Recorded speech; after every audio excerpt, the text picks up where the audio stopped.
Welcome to Worth It or Worthless, a show where every couple weeks we pull a game from my own personal collection of retro games, take off our nostalgia-tinted glasses and decide, is the game good by today's standards and is it worth the price of admission? We talk about what the game does well, what the game doesn't do so well, and the things that are just plain weird. I'm your host Dan, joined as always by my friend Jordan. Jordan, what did we get into today? Today we played Sonic the Hedgehog for the Sega Genesis. Sonic the Hedgehog is a classic example of Arthur Schopenhauer's Hedgehog Dilemma.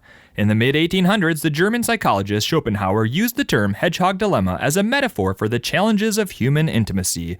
The term describes a situation in which a group of hedgehogs seek to move close to one another to share heat during cold weather. They must remain apart, however, or they will hurt one another with their sharp spines.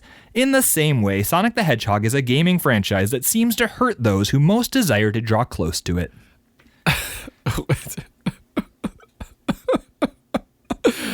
I was wondering how that was going to come back. It all came together.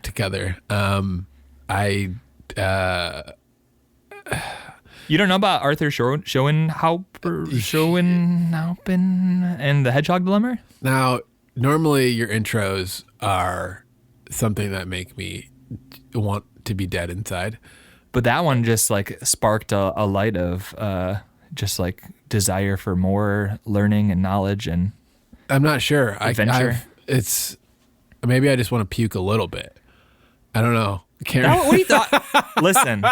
So what happened was I was on the Sonic the Hedgehog Wikipedia page. Yes. And then I saw the Hedgehog Wikipedia page. I was like, oh, I want to learn about Hedgehog. So I clicked onto that. And I got to the bottom. I read all of the Hedgehog Wikipedia page, got to the bottom.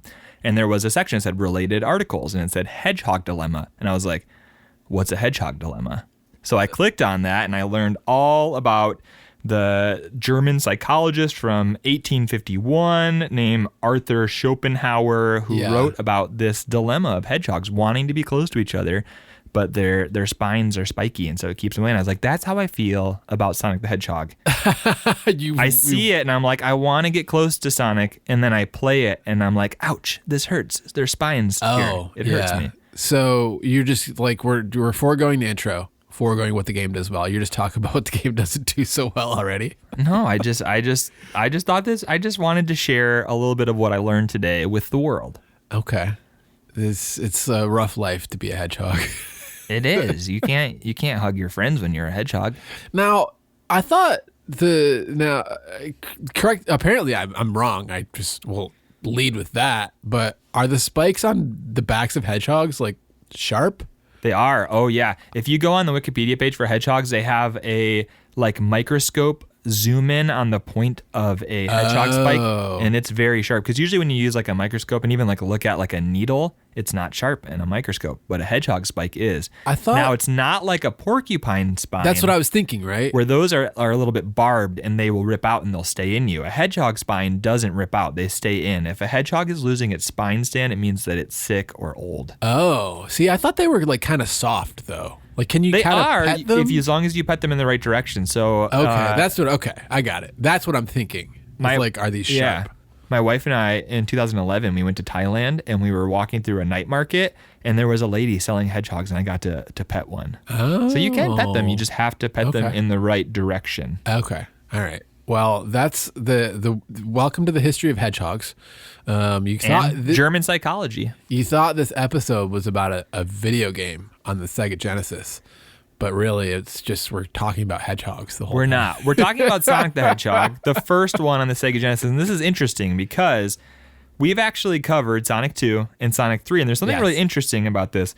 Sonic the Hedgehog 2 is episode 39, and it was the very beginning of the COVID pandemic. I don't think that when we recorded it, things had shut down yet, but by the time it released, our state had shut down. Yeah. Now, Sonic 3 was episode 46, and it was in the summer of 2020, and that was when stuff had just started to open up. And if you listen to it, it's funny because we're like, it's over. I hope it's over. It seems like it's over. Oh, and then now, here we are with Sonic 1. What's this, episode 71? 71, yes. And I think that we might actually now be nearing the end of this. Our state has opened up again, and things. Yeah, maybe the Sonic the Hedgehog trilogy is really just a thing that's going to tie together this whole. Okay, easy there, Jordan. It's not the Sonic the Hedgehog trilogy. We still have, there's more than 3 Sonic the Hedgehog No. games. There was only ever 3. There was never another Sonic game released. We will not be covering any more Sonic games. This is it. Now, you keep, like, is this a hill you're going to die on? Because we still have Sonic and Knuckles. No. We didn't, apparently, so we're going to have to basically redo the Sonic 3 episode because now I own Sonic and Knuckles, so we're going to have to do Sonic 3 and Knuckles at some point as well. No. Recently discovered Sonic CD. I have the Xbox 360 port. Maybe we should figure that out. Maybe we'll start talking about Sega CD games. I feel like, once you've done Sonic 1, Sonic 2, Sonic 3, then you're like, we did it. We did Sonic. He's done. Sonic's never done. It's his 30th anniversary, which is why we're doing this episode now, actually. Yeah. That's a good segue. It is a good segue. Dan, do you have any fun facts about Sonic the Hedgehog? I do, but before we hop into that, we're going to put a pin in that segue. Okay, all right. Sega Genesis, Jordan. It is. It's June. Yes. So we're doing a little. So not only is it the 30th anniversary of one Sonic the Hedgehog, but it is Sega Genesis here at Worth It or Worthless. It's the first anniversary of Sega Genesis, which might have been, I could be wrong, but might have been when all of your terrible pun themes started. Really? Maybe? No. Who knows? Who knows? No one could say for sure. You couldn't say for sure because all of those episodes are gone. They don't exist anymore. We could never go back and look. Maybe we should never go back and look is more accurate, but Yeah, that's a joke. They still exist. You can go listen to them. Is what it is. So now, as we said, this is the 30th anniversary of Sonic. This game, developed by Sonic Team and published by Sega. This was the pack-in game on the Genesis. It's not originally. Well, we'll get to that. Okay. I got a little fun fact about that, but just getting the publisher and the developer, All right. out of the way as we do. June of 1991, this game came out in North America, and it came out in Japan and the PAL regions in July of 1991. So I was streaming this game recently, and I was like, I said something about Super Mario World, and I was like, that came out later. And then I realized Super Mario World, I think, came out in August of 91. I could be wrong. I looked at it like right before we got on here, but I was like, oh, these games like existed at the same time. Like, that's interesting. It is kind of interesting. Yeah, it says that Super Mario World came out in 1990 originally. That was in Japan, and then North America. Let's see, North America would have been August 91. So definitely at the same time, which is weird because I usually think of like the Mario trilogy and the Sonic trilogy, but really this came out after the entire Mario trilogy had already been a thing. Yeah, which is interesting. I felt like playing this game, I got like, and it kind of makes sense, but I was getting like Super Mario Brothers 1 vibes out of it. How in Mario 1, it's like you've got mushrooms, fire flowers, stars, and coins and 1-ups. And like that's kind of it. Yeah. And in this game, you've only got like rings, bubbles, extra life, speed shoes, invincibility. Like there's not really like a ton of like bells and whistles. Yeah. So it does feel like the first entry in a franchise. Fun fact, it was. Was it? Yeah, it might be why it feels that way. Oh, I thought the Master System version came out first. Is that, I don't know. Is that a thing? Is that a thing? It is a thing. There is a Master System version. Did it come out before, or was it simultaneous? I think it came out a little after. I didn't see release dates on the Master System. I didn't specifically look. Okay, so it wasn't before. But moving on, Jordan. Before he was dubbed Sonic, the character was called Mr. Hedgehog. Well, he's a gentleman. He's Mr. Hedgehog to younger folk, but then if you're his age or his peer, you get to know him, then you can call him Sonic. Yeah. What can I just think of this game as Mr. Hedgehog instead of Sonic the Hedgehog? Does that give the franchise Mr. Hedgehog 3, Mr. Hedgehog and Knuckles? Well, you got to figure out. No, it'd be Mr. Hedgehog and Mr. Echidna or Mrs. Echidna. Is Knuckles a boy or a girl? I think he's a guy. Okay. Mr. Hedgehog Colors. That's a game. That's a. I was like, yeah, he's blue. That's a great segue. He was originally teal, Jordan. He was originally teal. That was actually one of our trivia questions, so I'll just erase that one. Sorry. He was originally teal, and they made him dark blue to stand out against certain backgrounds. Ooh, you know what I read, Dan? I read that they made him cobalt blue to match Sega's logo so he could be the mascot for Sega. They specifically requested that he would be cobalt blue. I didn't hear that specific, but the Wikipedia page did say that he was darker blue to stand out against certain backgrounds. Now, maybe the shade of blue, of course, that makes perfect sense. It does. But originally he was teal, and then he was light blue, and then they made him dark blue. The fun fact about all of that is that those are not colors that normal hedgehogs come in. That's true. That's true. But there's like light brown hedgehogs, and there's like blondish hedgehogs. Hedgehogs, also known as hedge pigs. A lot of the history of this game it didn't seem. It was Sega was like obsessed with defeating Mario. And so they were really trying to come up with a new mascot that would sort of go head to head with Mario. Yeah. So I feel like a tan hedgehog might not have had the same pop. Because the thing that makes Mario really stand out is the fact that his skin is blue. He's not just tan. He's not just tan colored. He's blue. He's got red overalls. I don't know. He's the everyman. You could have made a hedgehog normal colors, but make him wear red clothes, kind of like Sonic, and how he has red shoes, like Santa Claus. I don't think that's where Sonic's red shoes come from. What if I told you that it actually is?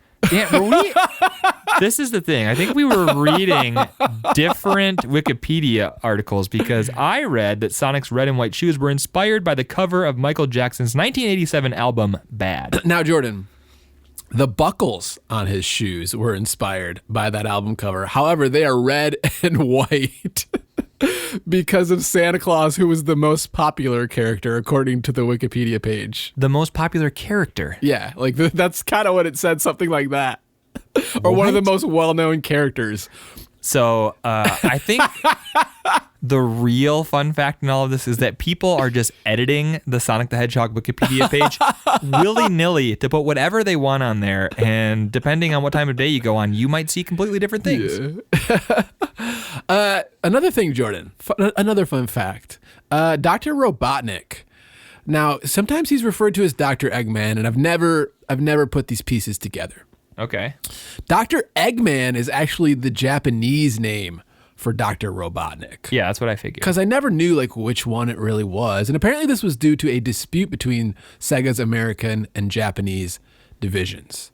It's kind of like how in American Dragon Ball Z we have Hercule, and in Japan he's Mr. Satan. Yeah, I don't know. What are you going to do? I don't know what the dispute was. Translate well, or they decide to change it up for some reason. Yeah. Furthermore, the inspiration for Dr. Eggman, Dr. Robotnik, was Humpty Dumpty. I can see that. I can see that as well. Which maybe that's why they called him Dr. Eggman. I don't know. Maybe. Could be. Would make some sense. You know what I realized today while looking at a silhouette of Dr. Robotnik? No, I don't know what you realized today. The Pokemon Chansey and Robotnik have the exact same silhouette. Okay. Yeah. I can see that. He has legs, though. His mustache and her ears, I guess. Oh. Or what is it? I don't know. That stick out. Very strange. It's really weird that Chansey doesn't have legs. Well, she has legs, but they're just like... she doesn't have long, spindly, like Wario legs. They come out the front instead of... They're like toes that come out of her body. They're just like little... Yeah. Pokemon anatomy is really strange when you like zoom in on it because they're like, we don't really have to worry about joints or like appendages. Yeah. No one's really paying it that close of attention. Yeah, yeah. Jordan, another hallmark of retro games, which I always kind of appreciate. This game made by 7 people. Really? Yeah. That's impressive. It is impressive, but then again, it's like it's not that uncommon. Apparently they had 2 programmers, 2 sound engineers, and 3 designers to make this one. Wow. That's it. Yeah. I'm a little bit more impressed now with Sonic. Yeah, you should be. Should be. It's very impressive. It's an impressive franchise.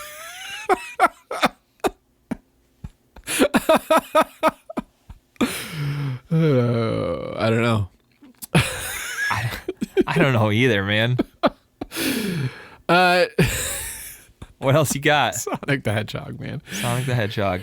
Sega of America offered to mail free copies of the game to people who bought a Genesis before Sonic was the pack-in game.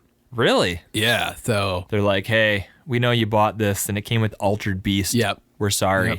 Exactly. Here's a blue hedgehog. Yeah. People like Altered Beast, though. It's not like they got ripped off. I think I've never been in love with Altered Beast. I've played it a few times, and I'm like, I don't know about this game. So way back when we first started the Instagram, I posted something about Altered Beast being the original packing game that came with the Genesis. Yeah. And somebody was like, no, you're wrong. It was Is it Sonic. Alex Kidd? No. And I was like, I don't know anything about video games. But I had read this somewhere on the internet, but I couldn't find my source for that. And like, I was like, oh, I'm wrong.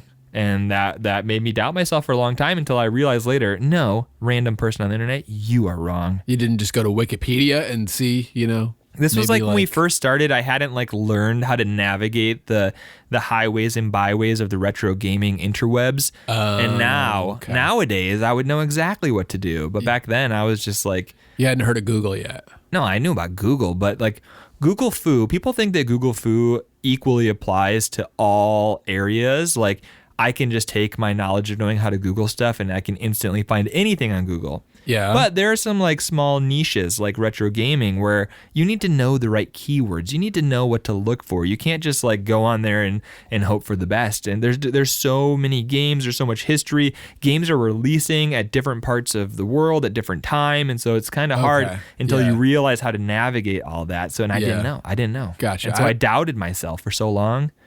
And now I feel vindicated. Yeah, I would not have thought to type into Google original Sega Genesis pack-in game.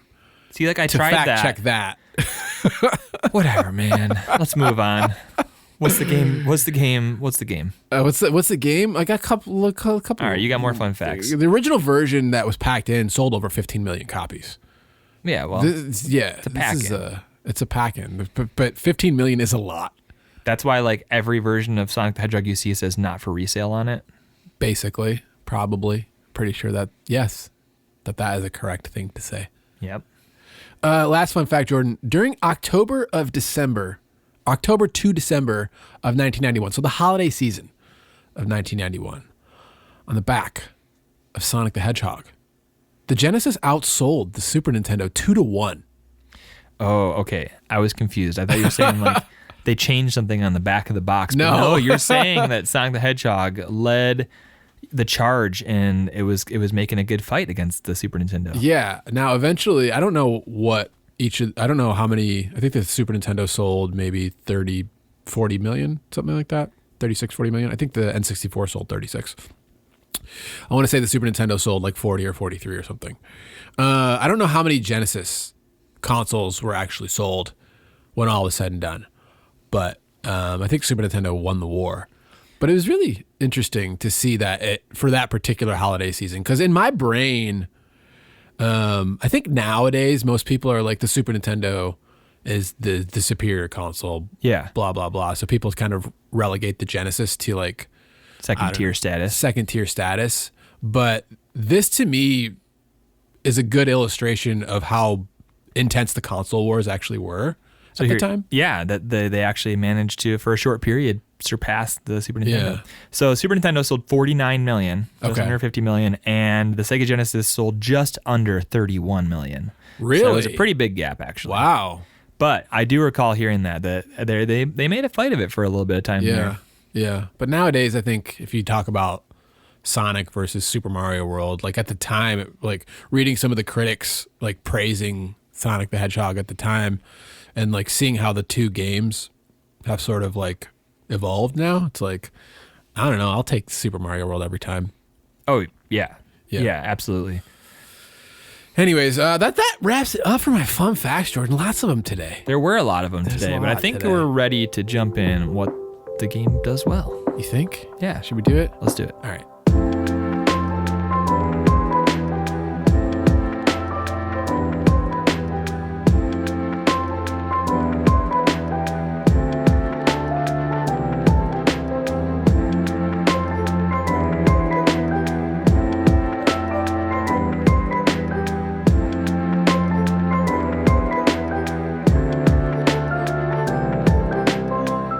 I know that I kind of gave Sonic a little bit of a hard time at the beginning of the episode, but I want to say that the number one thing on my list after going back and playing this first game in the Sonic series is that I do understand the appeal of Sonic now because it's so different from typical platformers.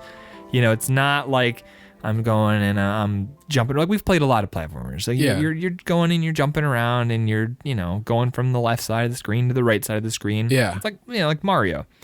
And Sonic is very different. You have that element of speed, although it's not always utilized to the fullest. It is there. You have the speed. You're not just moving from left to right. You have all of these different paths that you can take, and there's optimal paths and suboptimal paths, and you can kind of play the same level a bunch of different ways. And I can see the appeal of Sonic the Hedgehog. I kind of had a moment of, I think it was when I was like streaming this game or something, where it was like, this is a pretty polished game, more so than a lot of retro games. Yeah. I'm not the biggest Sonic fan, you know, admittedly. But playing this game was like, yeah, okay.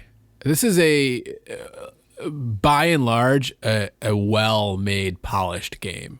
And I appreciated the fact that even playing it nowadays, it's not like a lot of retro games where they kind of just suffer from like, I don't know, old, terrible conventions. Yeah. Like unnecessarily hard, you know, stupid, cheap stuff or whatever. Yeah. It was like, okay, this game stands the test of time, I think. It's still fun today.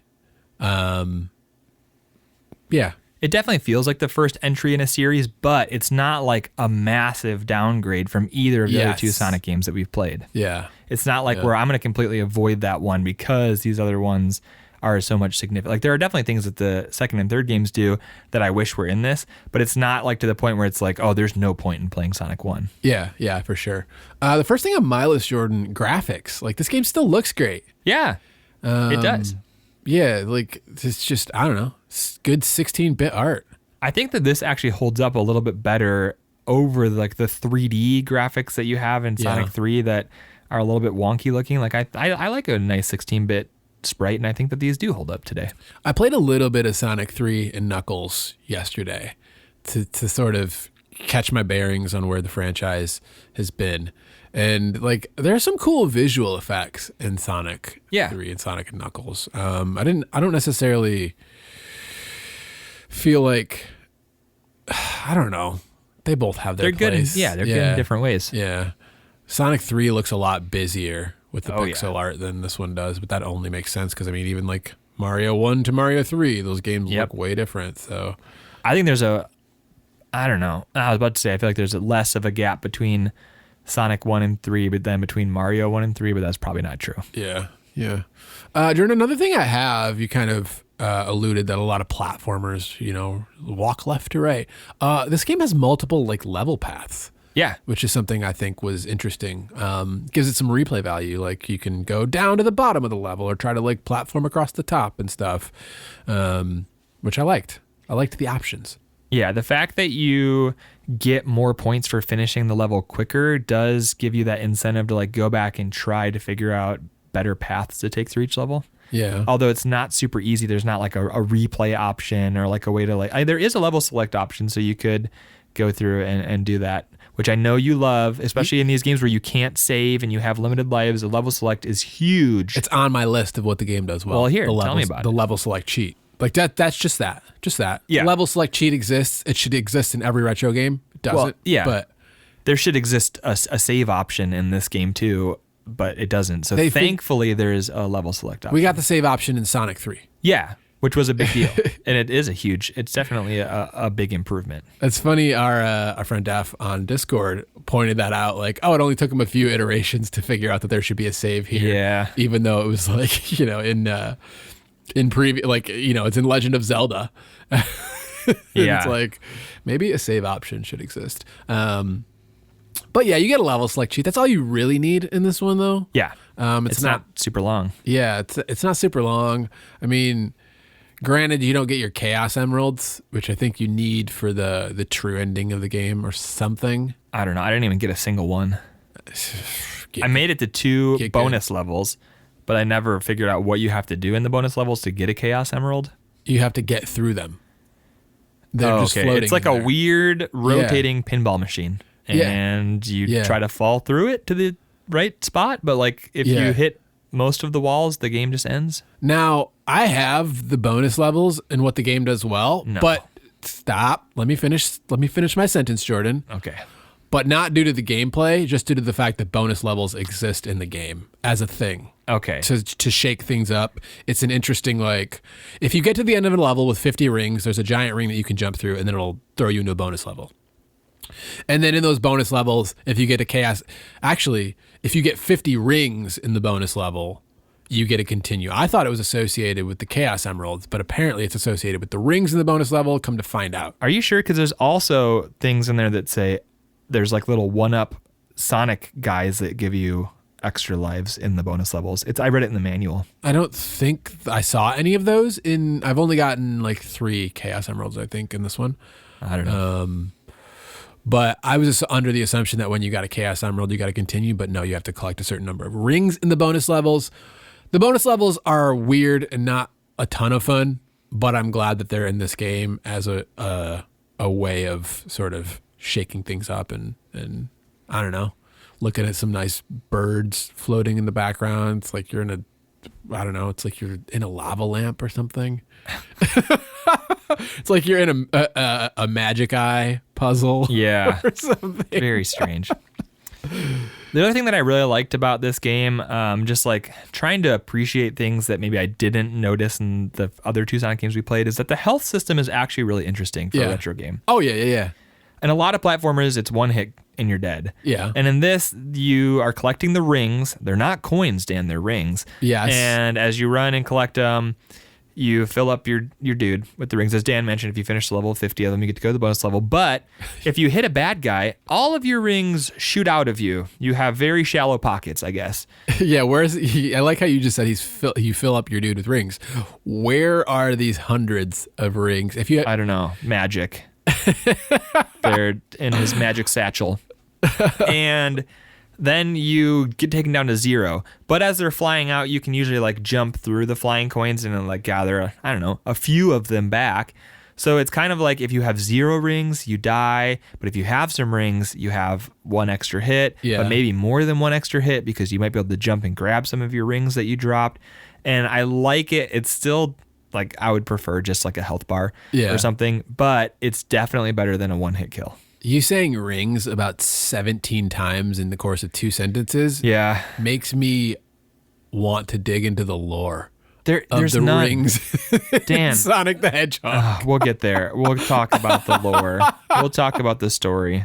What else you got? Because that exhausts my list of stuff that I think the game did well. All right, so I got a couple more things. One of them will sort of ramp us, I think, into the next segment, but the boss fights.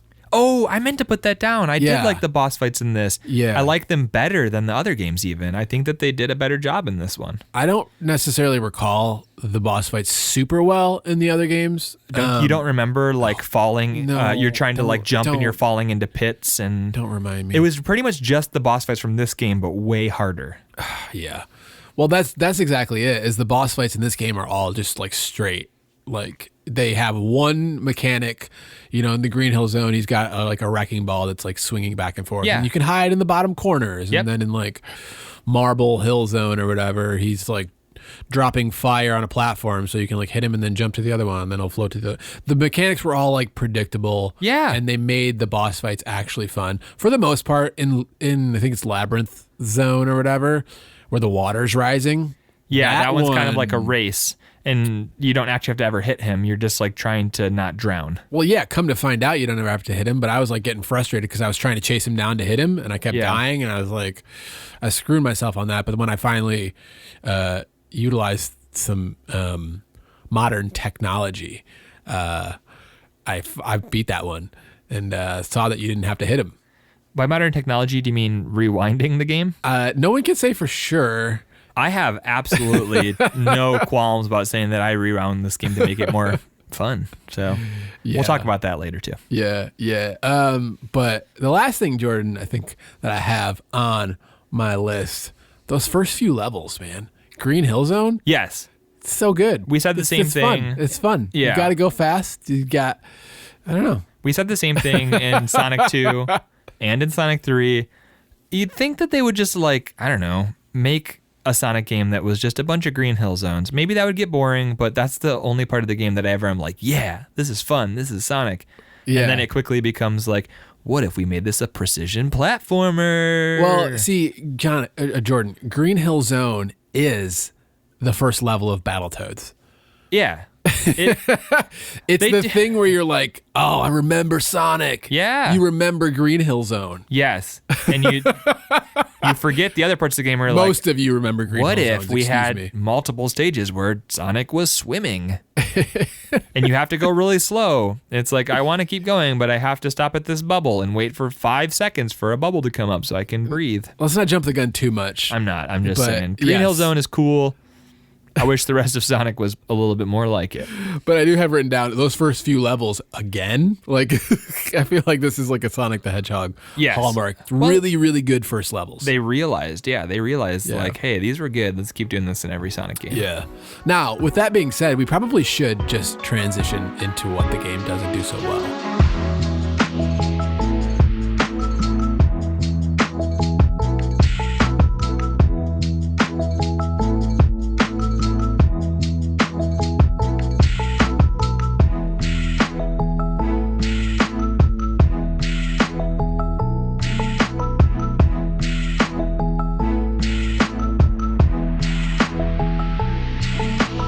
That brings me, Jordan, to sort of my first point, and that's the levels feel like they keep stopping me again.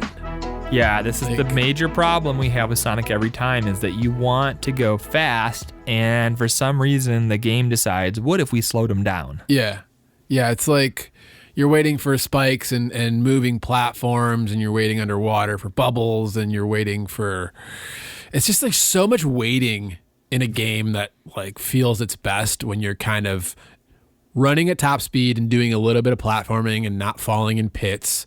Yeah. Like it's fine to stop once in a while, but like Sonic really shines when you can go through the level super quick. Yeah. And the level design literally just doesn't let you do that in most cases. It's so much waiting. One of the big problems that I have is that, again, so many gotcha traps in this game where like you finally feel like I got up to speed, this is awesome, and then boom, you fly into a spike wall, or you get up to speed and you're doing the loops and then you shoot off a hill and oops, you fell into a pit. Yeah. And it's like, you can't actually go fast unless you have the level memorized, which is where I did like having the option of rewinding in this game, because I don't want to have to memorize a whole level. I'm sorry. I don't care about memorizing Act 3 of level 6 in a Sonic game. So what do? I'm basically memorizing it by using the rewind. I'm going to redo that section, and hey, look, I got to do the thing, and it was fun. Yeah. So I love the fact that exists, that you have save states and rewind on the Sega Genesis Classics collection on the Switch, which is what I played it on. Yeah. And I don't have any qualms about using the rewind because it made me feel like I could actually play as Sonic instead of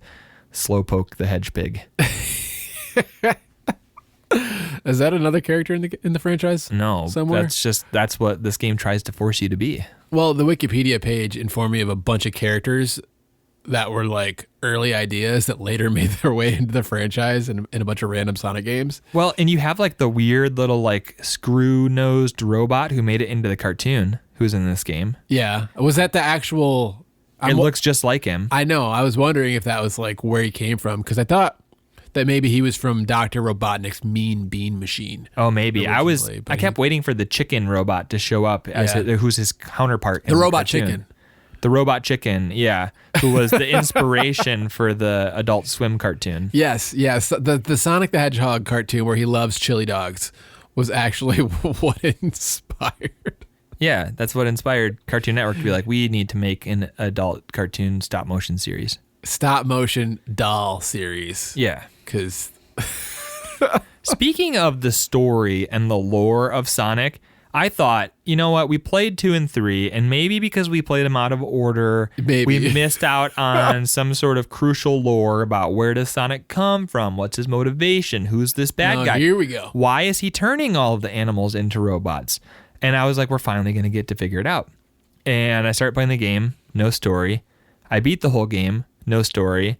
I look up the manual and I'm like, okay, there's got to be something. So there is this little blurb. The manual says that Dr. Ivo Robotnik, Ivo is his first name. I know. So I saw that somewhere. You know, most people, he's Dr. Robotnik, but if you're a close personal friend like I am, I call him Ivo.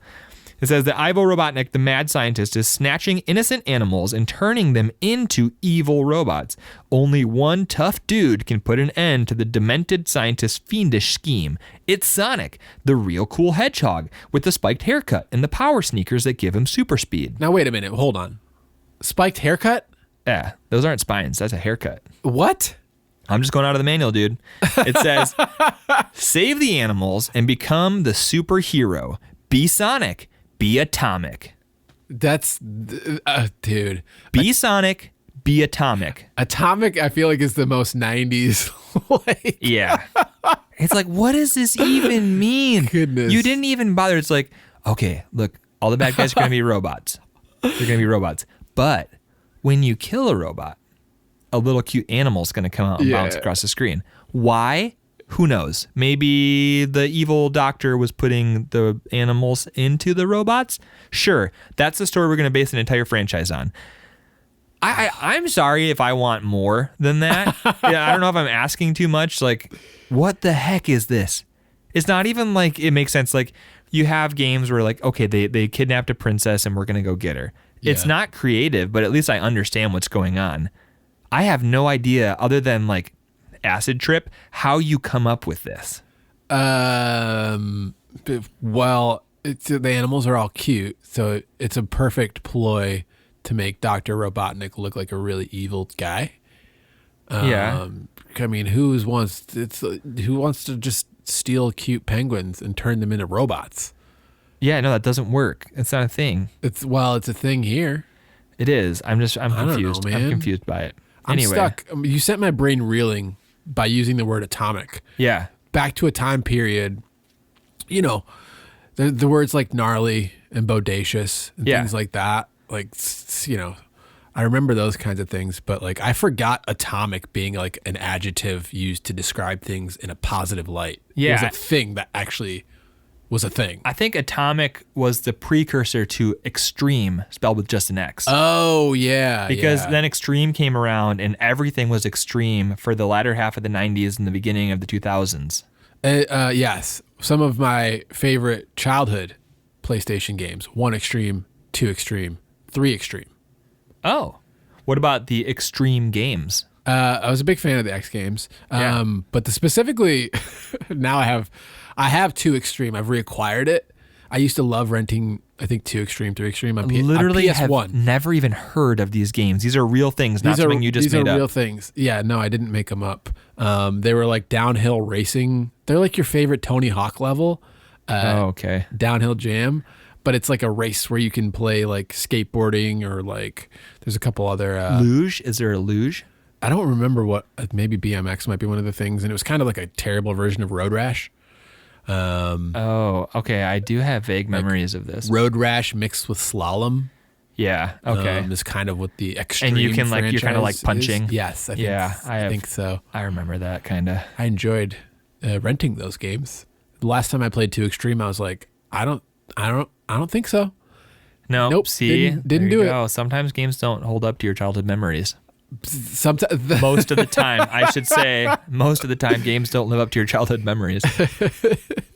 Case in point, Sonic the Hedgehog. Better or worse than your childhood memories, Jordan? My childhood memories, we've talked about this before, is that my friend Matthew, who lived on the street, had it, and so I never played a lot of it. And then my grandparents had a Game Genie. What was it called? Yeah. Is that what the Sega handheld? Yes. Okay. Oh, no, not the Sega handheld. What's that called? You talking about the Game Gear? Game Gear, thank you.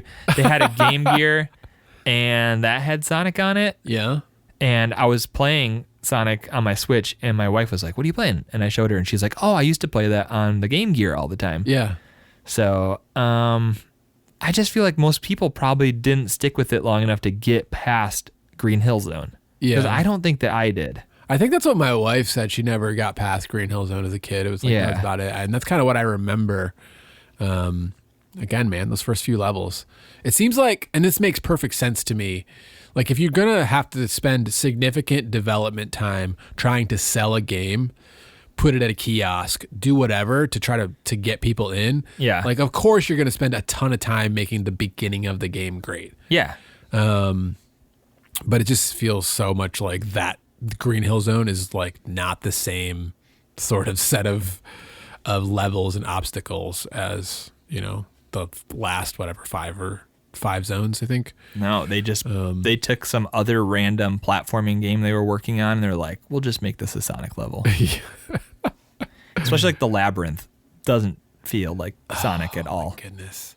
To me, I don't know. I was like, I have these memories of like the ice levels as a kid. I think in Sonic and Knuckles or Sonic 3 and Knuckles. I don't know. Like I got vibes. I got future Sonic vibes from some of these levels that I was like, oh, I didn't even realize these were like a Sonic 1 thing. Like going underwater and getting the oxygen bubbles or like the Labyrinth Zone and stuff like that. I was like, oh, I didn't realize that these were this early in this franchise. Yeah. So I don't know. It made some sense out of later Sonic stuff that I didn't realize. Now, Dan, talking about what the game doesn't do well, we said with Sonic 2 that you had some traumatic memories of you played it for the first time when you thought someone was breaking into your house, and so you went over to your friend's house. We said with Sonic 3, the traumatic memory was just playing it in general. I just want to know, was there any sort of traumatic memory that's tied to Sonic the Hedgehog 1? No, actually, this is positivity, Jordan. There we go. See? I remember my uncle having a Sega Genesis. He was sort of the biggest source of me playing Sega Genesis as a kid. Yeah. And so a lot of the times that I would get to play Sega with my uncle, which didn't happen as much as I would have liked it to happen as a kid.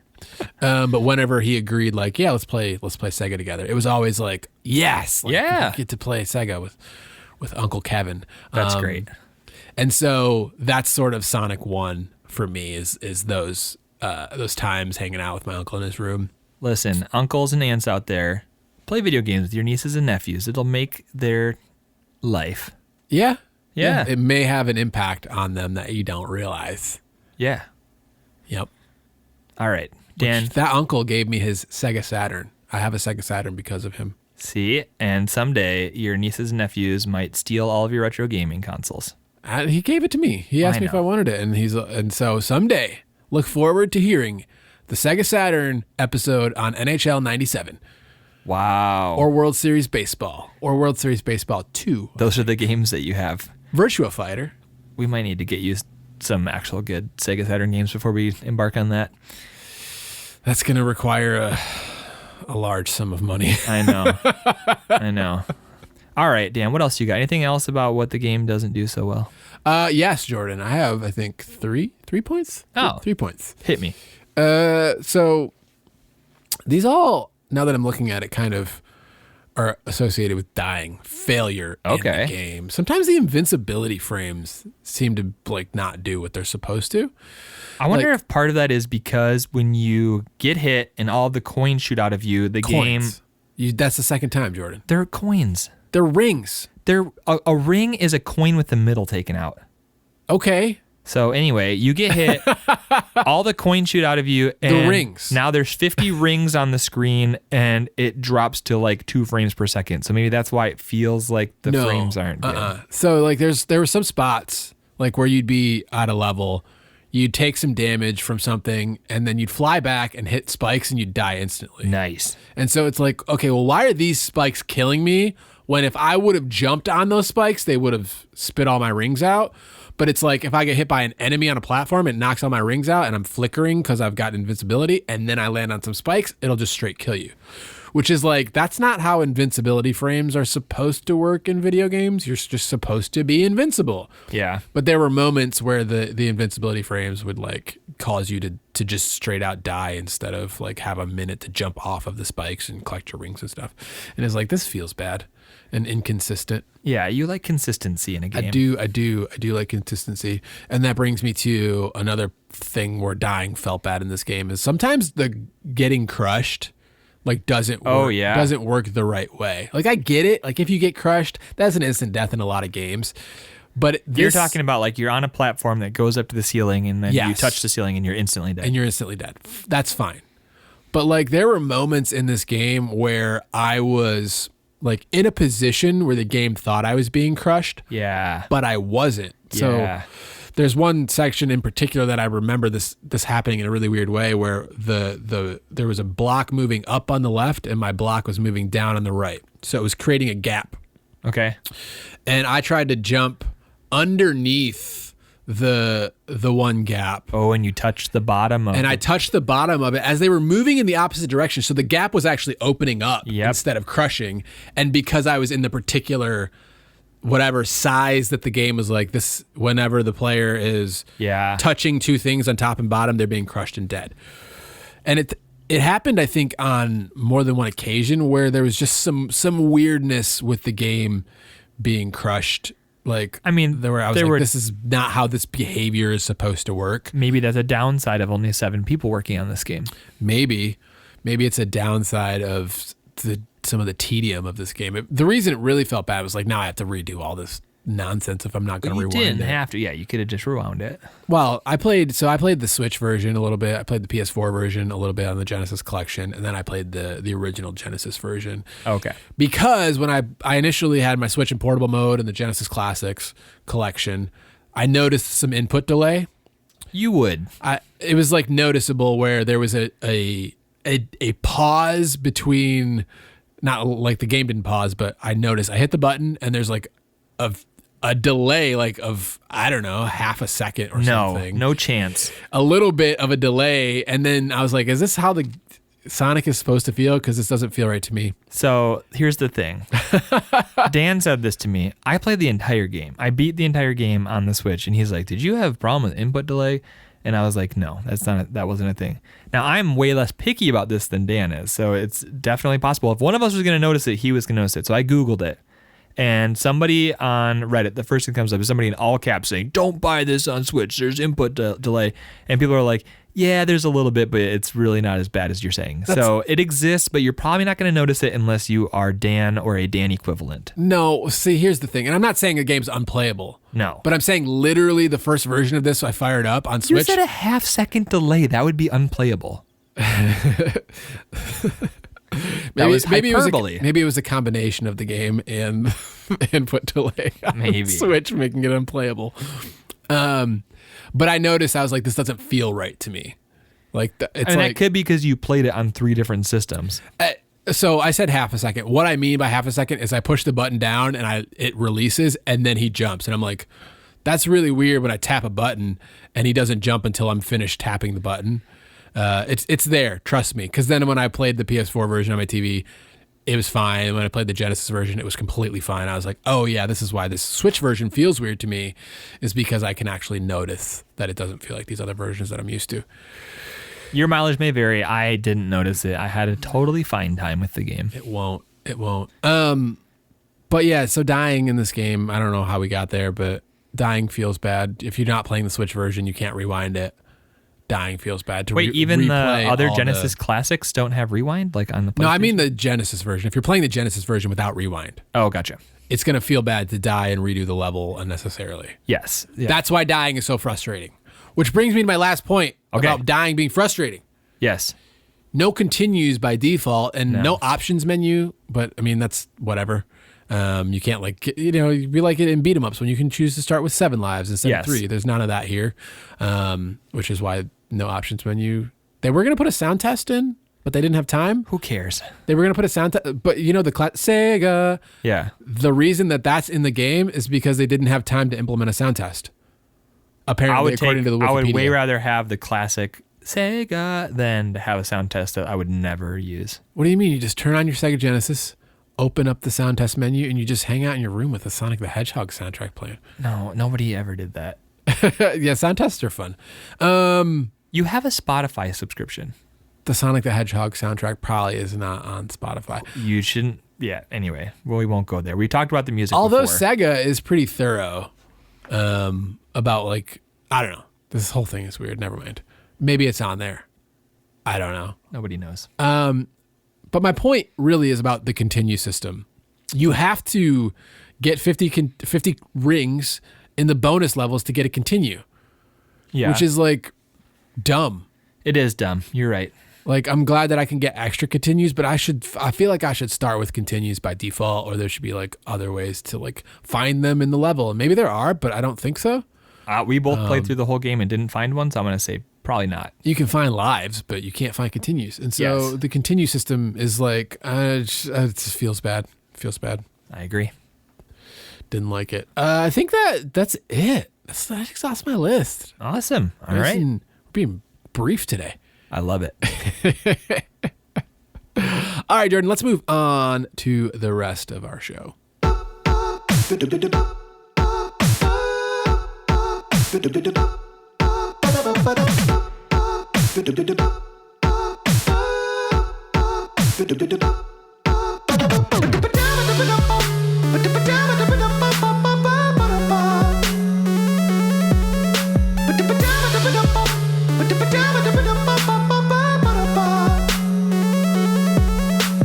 So, what would you pay for the experience that you had with Sonic the Hedgehog? I said this before in our previous Sonic games, and I'm going to say it again, that the best way to play Sonic is to get this Sega Genesis Classics collection where you get 50 plus games and it goes on sale. I think I bought the whole collection. It was like 50 games for $15. Yeah, something like that. So I don't have any desire to own this on its own. I don't really have a ton of nostalgia for Sega games. I didn't own a Sega Genesis ever, so that definitely plays into it. But I appreciate Sonic. I think that it definitely has merit, but it's not for me. No? So No. you walk up to a Play Choice 10. That's a Nintendo arcade machine. You walk up to a Play Choice 10. Sonic the Hedgehog is on the screen. That's How many quarters you putting in that machine? I'm not. If it's a Play Choice 10, first of all, it's going to have 10 Nintendo games, so I'm not playing Sonic. Secondly, if it's a Play Choice 10 and somehow Sonic got on there, I'm probably playing one of the other 9 games. The Wikipedia page had an arcade release date for Sonic the Hedgehog. Yeah. Was there an arcade version of this that you know of? Yeah. There was like a CD-ROM version. There's a ton of versions. Sega is not Nintendo. They'll release this on anything. They released it on Game Boy Advance. So this is like Sonic the Hedgehog versus. Sure. No, you have to play. That's Sonic 2 and Sonic 3 have versus mode. No, not literal versus. There's like Super Mario. I know. Whatever, man. So you're saying this experience was worth $0 to you? No, I'm saying that you should experience this by buying a Sega Genesis Classics collection with 50 games at a reasonable price. I wouldn't pay full price for the Classics collection because I'm stingy and I know that it goes on sale. So wait for it to go on sale and buy it for $15 or $10 and get a ton of games. Okay. But like, yeah, I'm not even interested in like the box doesn't even look cool because it has the giant not for resale. I own this game. Not all of the boxes. My box says not for resale on it. So I'm like, you wouldn't even want to like put it out for display. Okay. I see you. So Jordan's saying the game is worth 1/50th of $15, whatever that amounts out to. It's not my lowest. I've said that some games are just worth nothing. So it's not my lowest. I don't know, man. It's all of these Sonic games feel very samey. So then by default, the next game that we're covering on the show, you're also going to say is worth 1/50th. No, because there are some games that are, I don't know what we're playing next, but there are some games in the classic collection that I wouldn't mind owning the cartridge or owning the box of. And so that's not a blanket statement for all 50 games in this collection. Fine. Fair enough. Where am I coming in on this one? I'm feeling I didn't think about this. Now that I'm like tuning into my gut. It's good. It's better to just go off the cuff. What's your gut feeling? Here's a copy, Dan. I have this. What do you want to pay for it? You got your wallet. What are you paying? $5. Okay, I can see you paying $5. Yeah, this is mostly because I'm not giving you change. Yeah, $5. I feel like this $5 for Green Hill Zone. You know what I'm saying? Like that's what you're paying for. You just turn it off after Green Hill Zone, and you'd just be done. I wish there was like a boss rush mode where you could play all of the boss fights because that was my favorite part of the game. Yeah, you could pick up Sonic the Fighters. That's a thing. That is a thing. I think there's a 360 port. And it's got all that the you can boss play on fights. Xbox One. No, it's a fighting game. Oh, It's no. like Virtua Fighter. I don't want that. These aren't even my favorite kind of boss fights because I like personal preference. Retro games, you should have to hit the boss 3 times and then they die. This one's 8. Yeah, 8 is too many times. Well, It was fine. sometimes you can fine. double dip. You can, you can like hit him twice. Yeah, So it's it like, works with Sonic. He's faster, Yeah. so he's got to hit him twice as many Fine. times. It's all right. It's not so bad. So yeah, I'm coming at $5 on this one. All right. What do you think the internet is paying for this one on eBay, Jordan? Not much. I feel like you could find a copy of this loose. It's got to be like $4. No, man. This isn't Sonic 2. This isn't Sonic 2. You can't find a cheap loose Really? copy. Well, You said they sold like 15 million copies. yeah. That means it's $12, Jordan. No, sorry, absolutely not.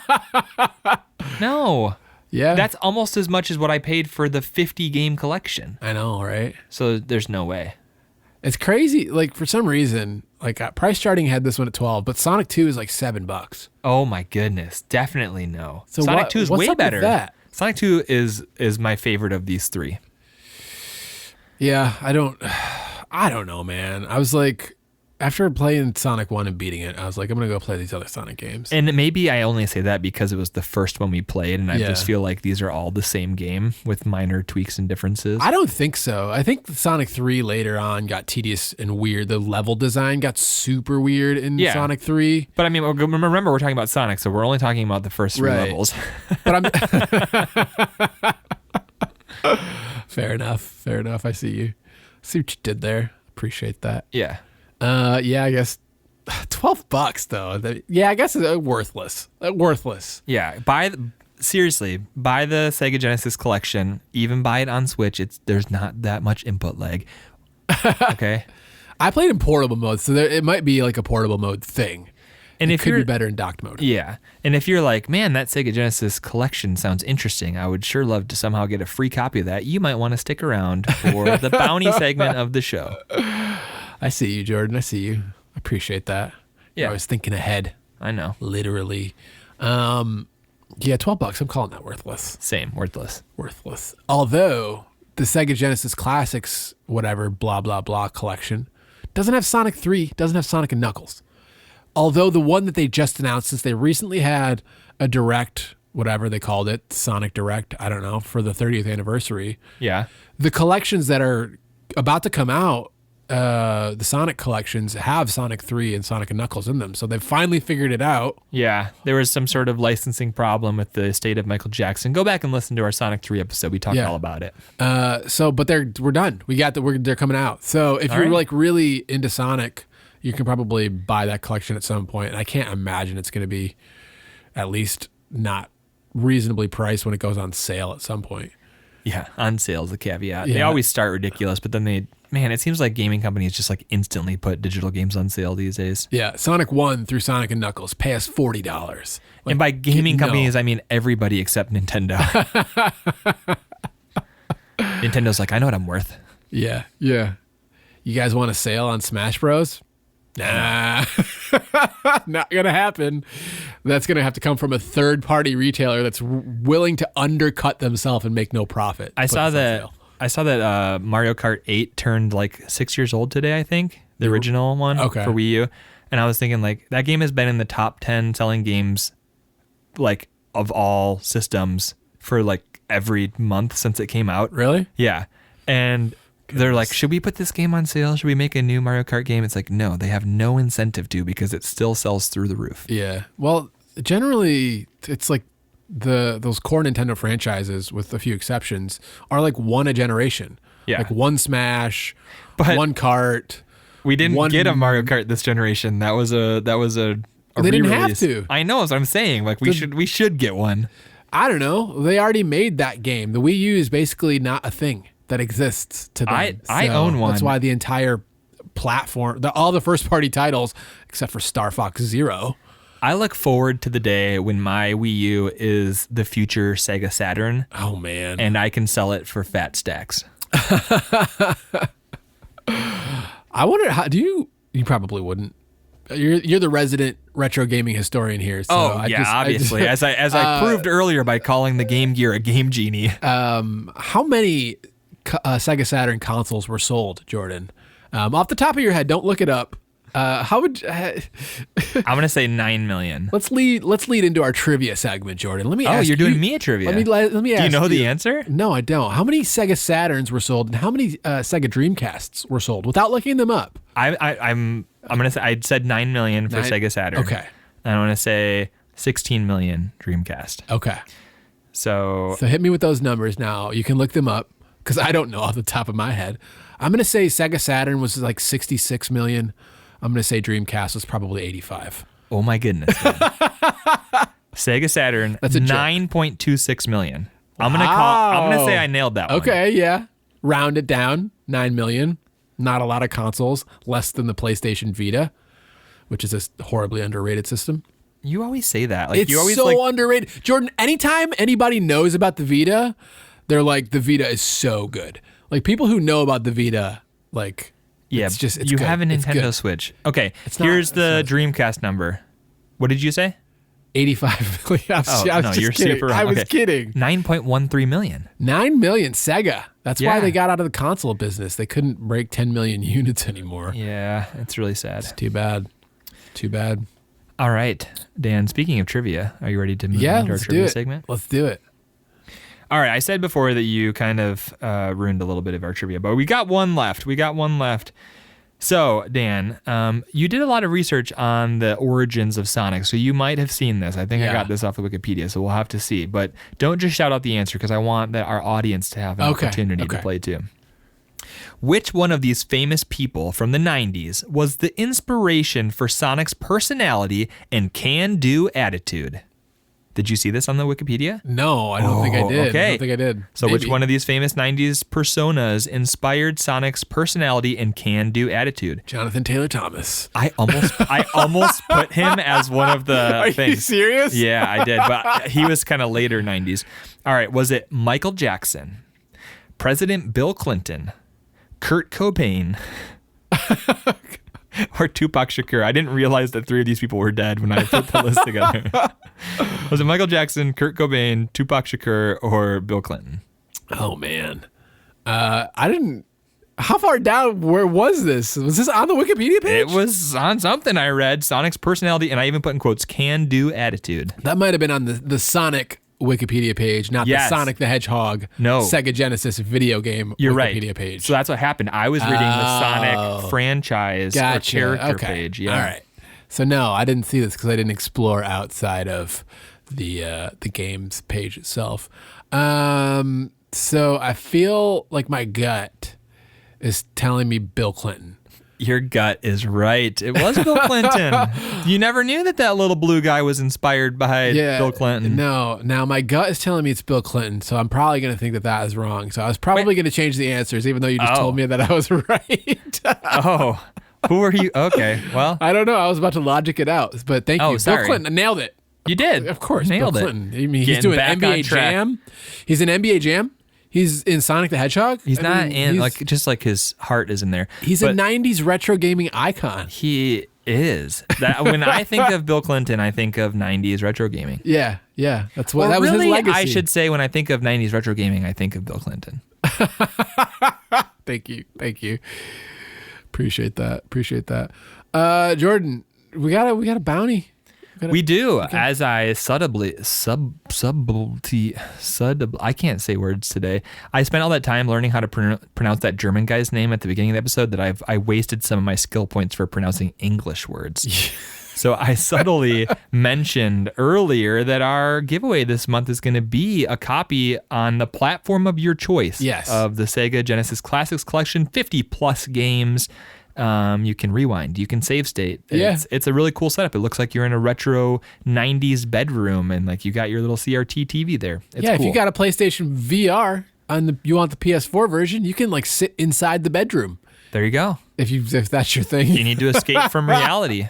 We should say console of choice. I don't know if there's a PC version of this. Okay. Just for console of your choice. Just for clarity's sake. Yes. PS4, Xbox One, Switch. Yes.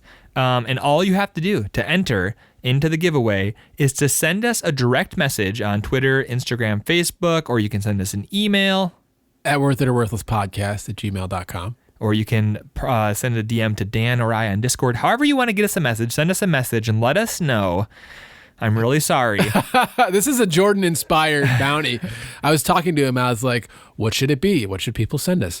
Last month we did, what's your favorite Star Wars prequel? The month before that, what's the worst Pokemon? Whatever. And so it was like, we got to make another one of these beautiful train wrecks. So this one came out of Jordan's brain. You're going to send us a direct message and tell us who is your favorite non-core Sonic character. So it can't be Sonic, Tails, Knuckles, or Dr. Robotnik / Eggman. It can't be one of those four. Who is your next favorite Sonic character? And I'm so sorry. Let us know why. No, you don't have to let us know why, because no one's going to have a justification. But let us know, send us a direct message. We'll add you to the list of successful bounty hunters for the month. And at the end of the month, we'll draw an entry. If you're like, hey, who won the May giveaway? We're recording this. It's still the end of May. So wait for our next episode and we'll announce that winner. Yes. And yeah, that's all you have to do to enter. You can earn bonus entries as always by participating on our Discord server. Again, you have to submit official entry by sending us a DM, or else your Discord bonus entries do not count. Yes. Thank you. And details, of course, in the description of the podcast and all that stuff. Jordan, where you didn't mention our social media handles. Yes. Listening. You can find us on all of the social medias at WIOW Podcast. Yeah. Facebook as well. Is Facebook, yeah. All of them. Facebook /WIOW all Podcast. The places. Yes. Yep. Jordan, now, I alluded to the next episode. Yeah. I don't even know what it is. Sega Genesis. It's a bit of it's old. It's a combination of the old and the new. Okay. Now, Jordan, we're going to be revisiting a classic. What? And enjoying some new classics. Okay. We're going to be covering the Streets of Rage trilogy. What? No, I'm kidding. It's Streets of Rage 2. Okay. I was going to be like, damn. Jordan, we're playing Streets of Rage 3 again. I had to find a way for us to play it again. I like how you call it the trilogy when for both of us our favorite Streets of Rage game was Streets of Rage 4. Well, it doesn't. That's not a retro game. I like to pretend that Streets of Rage 3 doesn't exist and that Streets of Rage 4 is the conclusion of that trilogy. Streets of Rage 4 is not a retro game. No, but I love it. It's a fun game. It is okay, cool. Game. Streets of Rage 2. We played Streets of Rage 3. Everybody said, "Oh, you guys should have played Streets of Rage 2." And that's why I read their voices on the internet. Is that how people sound? On the internet, they can sound however I read their voice. And so after years of making fun of Streets of Rage 3 and its awful, truly terrible soundtrack, we're going to get to experience a game that all of you guys have told us is good. And so if it's not, we blame you. It's all your fault. This is going to be, you've never played Streets of Rage 2, have you? No.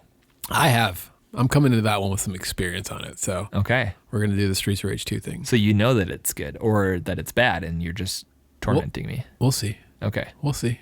I think it must be good because when you read the description on Nintendo's website of the Sega Genesis Classics Collection, it only lists 2 games. It says 50 plus games, including Sonic the Hedgehog and Streets of Rage 2. So apparently it's good enough to merit being 1 out of 50 or 2 out of 50. Fractions are hard. How many times quickly can you say Sega Genesis Classics Collection without botching it? Sega Genesis Classics Collection. 0. Not even a single time. I told you I spent all my skill points already on German language. I'm sorry. Yeah. So anyway, Streets of Rage 2, that should be a fun one. Yeah. Should be. We'll see. Jordan, do you have anything else before we close this thing out with our music segment? No, that's going to wrap us up for today. I'm glad to say we've played every Sonic game. There are no more, and we will never cover another one. There's still We got I know. I'm just Sonic kidding. 3 We'll remastered. play some other Sonic games. Sonic 4 is technically retro at this point. I think it's over 10 years old on the Xbox 360. 10 years is not retro. So we'll call it. We'll assume it's retro because it's part of a retro gaming franchise. It's in the core. So we'll play episode 1 and episode 2 of Sonic 4. Wrong. We got Sonic CD. We got Sonic the Fighters. We got Sonic Adventure. We got Sonic Adventure 2. We got Sonic the Hedgehog Racing. Sonic Colors. Sonic Generations. We got the game. Sonic X. We got Sonic 2006. That's 15 years old. Sonic That's Mania, which is retro because it's 3 years old now. Well, it's retro because it's got pixel art, so that one counts. Oh, gotcha. All right. We'll see you guys in 2 weeks. Or right now if you're binge listening in the future. Oh, we'll see you guys in 2 weeks with the Sonic the Hedgehog blowout episode where we do the Battletoads thing, but we're doing it with all of the Sonic the Hedgehog franchise. Bye. Hey, we got music, Jordan. Hold on. Said bye. You can wrap it up. I'm leaving. We're not recording the Sonic and Knuckles episode right now? No. I thought we were doing Sonic Genesis. Sonic and Knuckles, if we record that ever, is going to be a 1-minute episode of Dan doing the intro and me saying, go listen to the other Sonic episodes. All right, so you mentioned Sonic Mania, Jordan. Today's music is a remix of a Sonic Mania song. Okay. Hydro City. I like what you did there. That was not on purpose. It was. We do this. That was completely on purpose. Jordan, this podcast is a well-oiled machine. We do lots of, it's all planned. Everything we... This is by a couple people that I don't know how to pronounce their names. One is Faseeh, Faseeh, Faseeh, and Joshua Kruszyna, Kruszyna. Yep, Kruszyna. Nailed it. Yeah. So I don't know. It's like a nice like upbeat jazzy. It kind of reminded me a little bit of a game that I'm liking more that I played it. Now that I've played it, Sonic CD. It reminded me a little bit of the Sonic CD music, which was like a weird upbeat jazzy video game 90s thing. I don't know. It's fun. I hope you guys like it. All right. All right, guys. We'll see you in 2 weeks. See ya. Thanks for listening. Bye. Bye.